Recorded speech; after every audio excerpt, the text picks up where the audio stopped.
Welcome back, everyone. It is CrainCraft, and we are back with another 7 Days to Die video. With the recent release of 18, I've noticed quite a few new players to the game. In a stunning testament to the visual quality, my son, who is a game snob, saw me playing and was like, "That is 7 Days to Die? Wait a minute, don't I have a key for that?" Well played, TFP. Well played. Anyway, so this is a tutorial on installing a 7 Days to Die dedicated server, setting it up. The video assumes some basic knowledge of computers, and although I'm doing this remotely via remote desktop session, this is really no different in theory than any other computer. So a bit of backfill just so you understand who I am and why I do what I do. I'm the CEO of a cloud hosting company, and I also run a small game server arm. In addition, I'm a hardcore daily gamer. I also run the CrainCraft game server network. It's a Discord community of friends who like Minecraft, 7 Days to Die, and other build survival type games. We have a couple of dedicated servers and we hang out and play games. If you want information on that network and an invite to the Discord, just check below. But since I've got all these different things going on, I like to look at new releases, how they affect performance, and so on. So I set things up in a specific way. So bear with me as I go through my setup. This can be adapted to any directory or any space on any hard drive. This is just the way I do it. All right, so when I set up my servers, I like putting them in users public. The reason I like doing this is because there's very few, if any, ever permission conflicts in users public because it's meant to be public. Also, these are my servers that are behind a firewall at a data center. I'm not worried about anything being shared in public, and you can actually change your Windows settings to where even if you put something in public, it's still not shared. So basically, it's an easy directory that doesn't have permission conflicts. Easy enough. So I've gone ahead and downloaded Steam Command. I have Steam Command in users public. I've opened a command prompt and I am sitting here. So I am going to run Steam Command. And the next thing I need to do is log in. Now you can either log in with your Steam username or you can log in anonymously. It does not matter, literally. You can still you don't have to like own the game to be able to download a dedicated server. So I just log in anonymously because I have SteamGuard on my account and I would have to go through all that in front of you guys and that would be boring.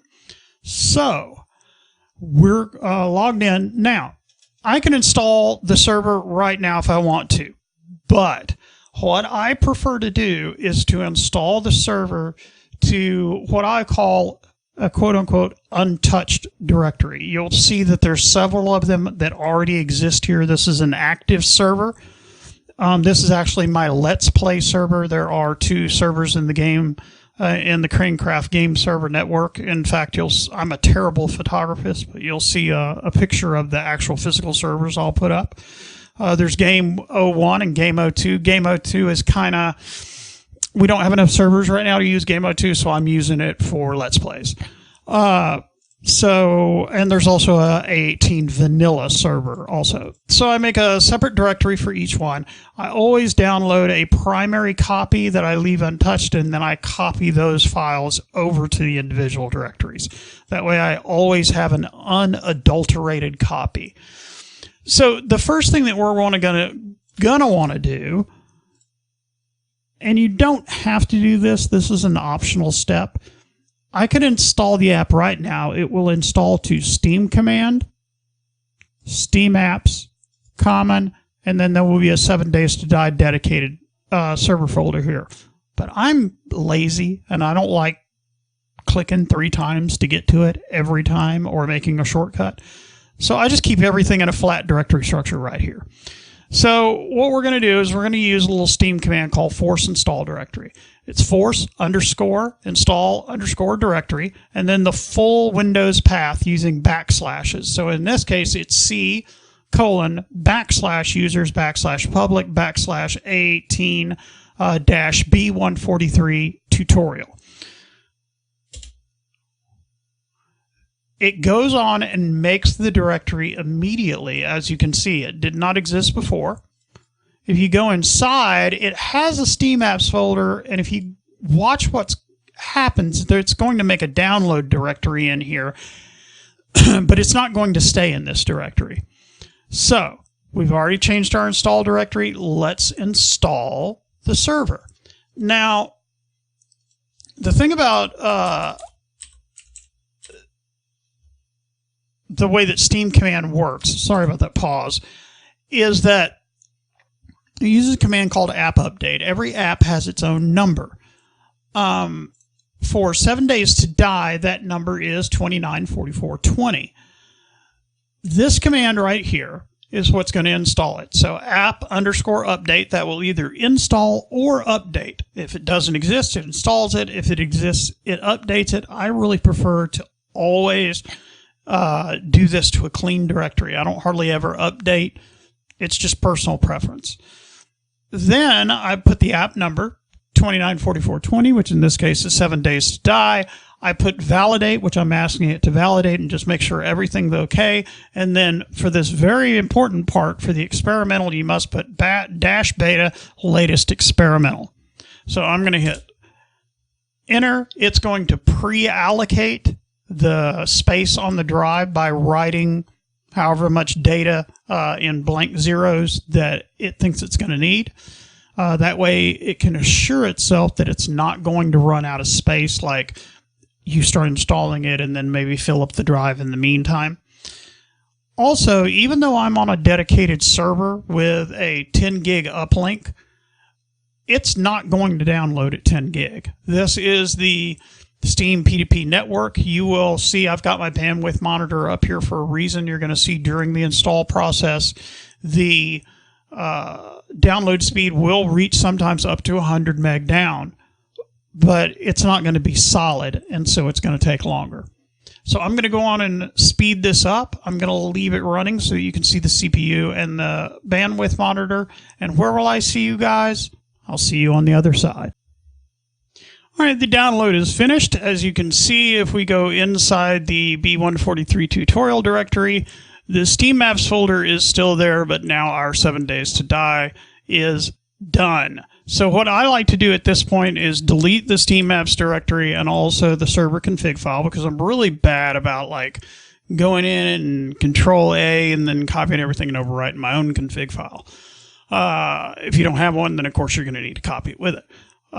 So let's go into my old Let's Play. Here it is. So what I'm going to do is I'm going to Control A. I'm going to unselect my server config and my save folder, which I'll talk about here in just a minute. And I'm just going to delete everything. I'm not going to try to paste over it or anything like that. But my save folder has my saves and my generated games and stuff. So let's talk about that save folder really quick. With Alpha 17, they introduced two new options to the config file.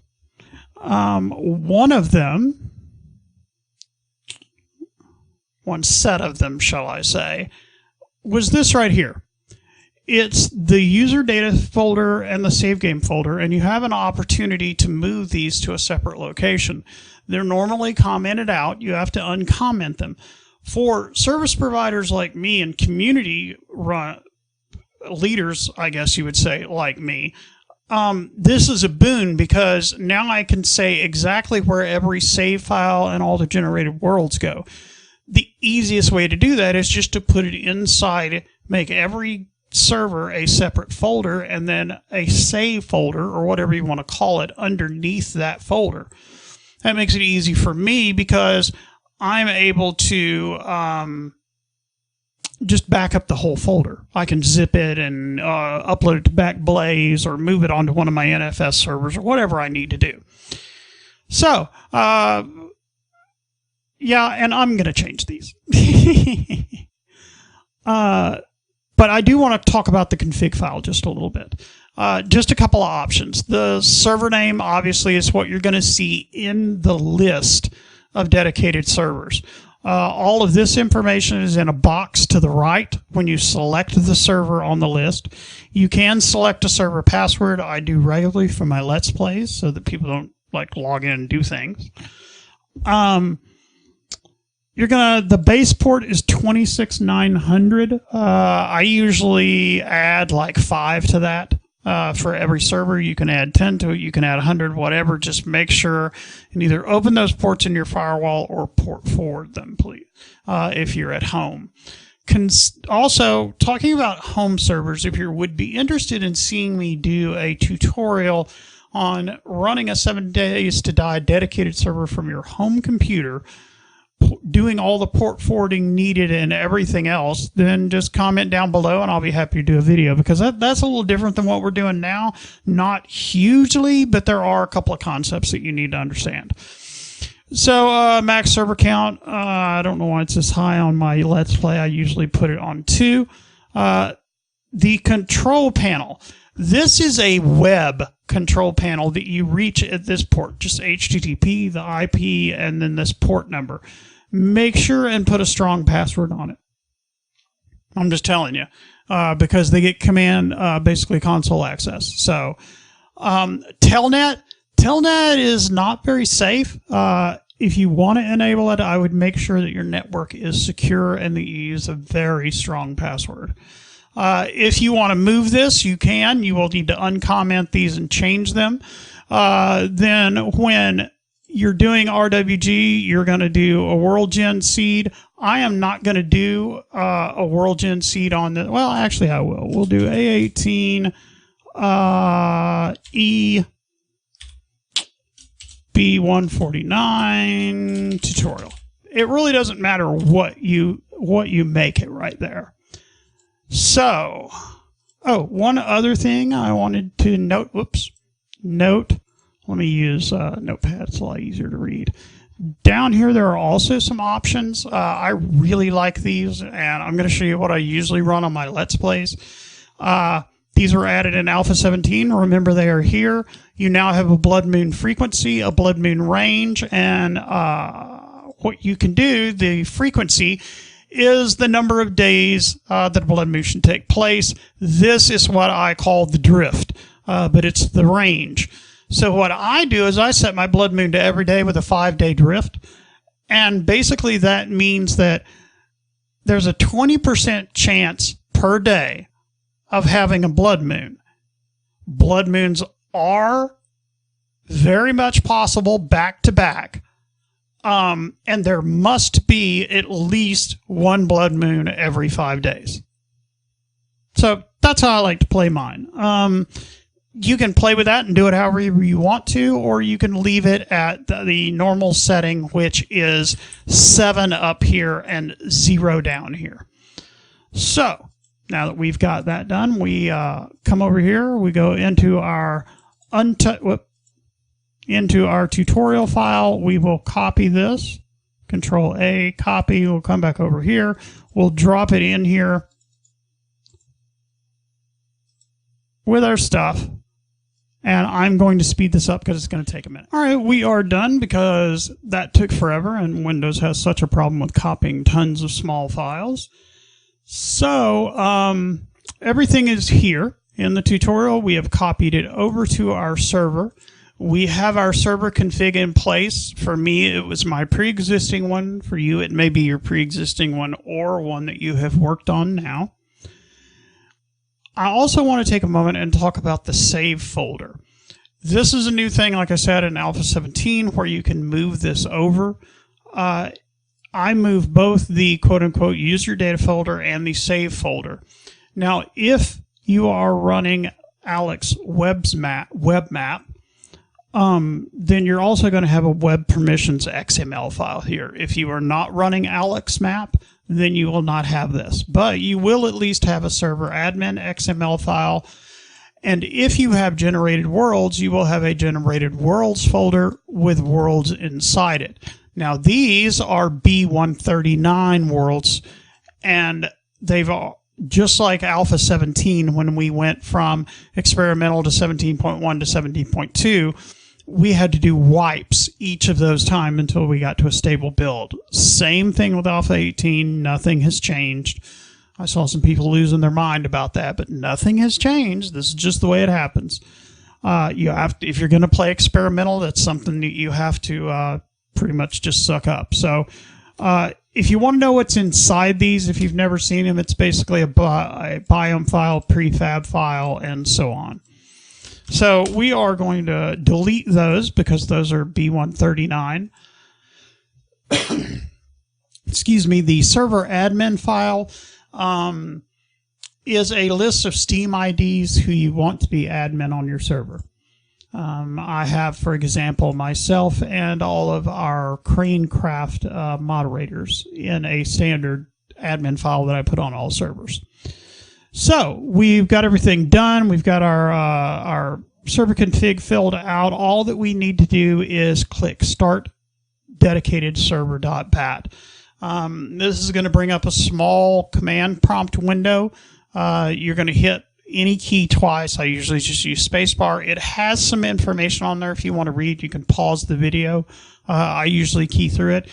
Then it will crank up. It will start creating the server. And if you have a pre-existing world, it goes pretty quick. If it needs to do a random gen, then it's going to take a while. Now, there is an issue both with B139 and B143 where generating a world on a dedicated server is a massive CPU hog that takes way, way longer than a local generation. I don't know why, and I'm doing a video on that. So I'm not going to let this sit through this, but I'm going to show you basically, since we have the CPU widget up, what the spin up looks like and what an RWG CPU load would look like on this build. So we'll start it, double click, and we're going to have a console window come up. If you go over here to processes, you can see that it's spinning up. It just takes a minute for the window to come up.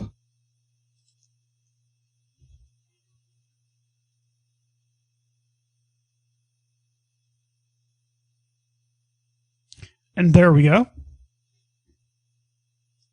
That was a little bit more of a comfortable silence than I intended it to be. I really thought it was going to go quicker than that. Okay, so you can see, nice. You can see when it's spinning up right here, and then as soon as we get to world generation, it just maxes out every core. Now, I have let this sit up to 20 minutes, and it has not finished on these builds yet. I have seen some people say that 30 minutes or more is appropriate. So I'm going to do another video and let it sit through that. But regardless, thank you guys for tuning in. I was so excited this morning to see B143 out that I jumped up, downloaded it, and started making videos. So I forgot to say thank you, everybody, so much for tuning in. I mean, it's obvious saying so, but you guys are the only reason I make the videos. So again, thank you for tuning in. And where am I going to see you? I'll see you on the other side. Oh, and there's a hidden code somewhere in the video for a $20 Amazon gift card. First one to post the code gets it.